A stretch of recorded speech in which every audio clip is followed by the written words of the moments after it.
Welcome to our channel.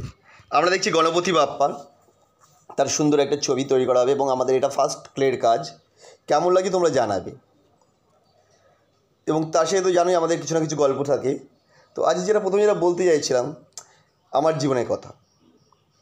আমি একদিন স্ত্রীকে বললাম যে তুমি আমার শক্তি।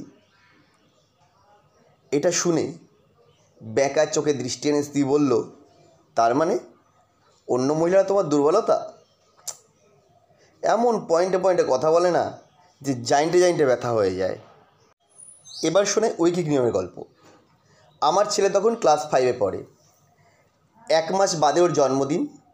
বউকে বললাম, এবার ছেলেকে জন্মদিনে কী উপহার দেওয়া যায় বলো তো। সেটা ওকেই জিজ্ঞাসা করো, ও বড় হচ্ছে, ওরও তো পছন্দ থাকতে পারে। আমি ছেলেকে জিজ্ঞাসা করলাম, সামনে মাসে তো বাড়িতে কার জন্মদিন বলো তো। ছেলে এসে বলল, আমার। আমি জিজ্ঞাসা করলাম, এবার জন্মদিনে কি উপহার চাস, বল, যা বলবি তাই দিবি। ছেলে খুশি হয়ে বলল, তাই? হ্যাঁ। তাহলে কী আর চাইবো বলো, ব্যাট বল পেন্সিল সবই তো দিয়েছো বাবা, এবারে বরং আমার একটা ভাই বা বোন প্রেজেন্ট করো।